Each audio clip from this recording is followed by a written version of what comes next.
কথা বলেছিলাম কাল আরজিকর মামলার রায়, রাজ্যের করা মামলার রায় হাইকোর্টে। হাইকোর্ট রায় জানাবে, নিম্ন আদালতের রায়কে চ্যালেঞ্জ করেই মামলা হয় আর যাবজ্জীবনের বদলে ফাঁসির আবেদন জানানো হয় রাজ্যের তরফ থেকে।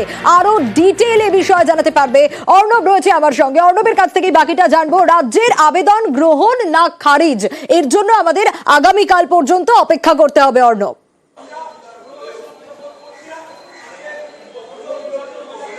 একেবারে তাই সোনিয়া, হাইকোর্ট সূত্রে যে খবর পাচ্ছি আমরা, কালকে বিচারপতি দেবাংশু বসাক এবং বিচারপতি সাব্বার রশিদির ডিভিশন বেঞ্চের ২৬ নম্বর আদালত কক্ষে এই মামলার রায় আসতে চলেছে এবং ২০ জানুয়ারি আরজিকরের যে সাজা ঘোষণা হয়েছিল সেই সাজায় খোদ মুখ্যমন্ত্রী বিরক্তি প্রকাশ করেছিলেন উত্তরবঙ্গে মালদা সফররত অবস্থান এবং একেবারে সময় নষ্ট না করে ঠিক তার পরের দিন ২১শে জানুয়ারি রাজ্যের তরফে অ্যাডভোকেট জেনারেল বিচারপতি বসাকে ডিভিশন বেঞ্চে দৃষ্টি আকর্ষণ করেন এবং রাজ্য আবেদন করে, গভর্নমেন্ট অ্যাপিল হয় এবং এই আপিলে এইরকম একটা নজিরবিহীন, একটা ন্যাক্কারজনক জঘন্যতম অপরাধে কেন ফাঁসির সাজা দেওয়া হবে না, এই দোষী সাব্যস্ত সঞ্জয় রায়কে, সেই নিয়ে রাজ্য আপিল করে এবং অ্যাপ্লিকেশন করে, আবেদন করে এবং এক্ষেত্রে রাজ্যের আবেদনের পরে সিবিআই তরফে একটি আলাদা করে আবেদন হয়, সেটিও যদি কেন্দ্রীয় সরকারের গভর্নমেন্ট আপিল এবং রাজ্য সরকারের গভর্নমেন্ট আপিল দুটি একযোগে শুনানি হয়। এক্ষেত্রে রাজ্যের আবেদন গ্রহণ আদালত করে কিনা সেটাই এই রায়ের মাধ্যমে স্পষ্ট হবে। অর্থাৎ রাজ্যের যদি এই আবেদন গৃহীত হয় সেক্ষেত্রে রাজ্য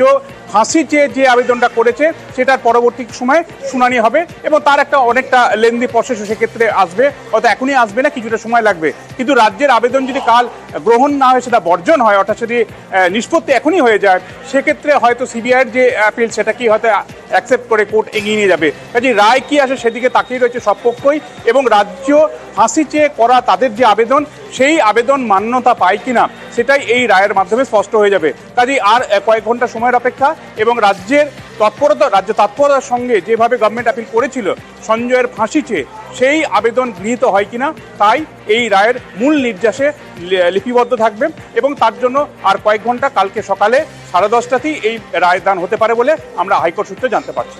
একেবারেই অর্ণব।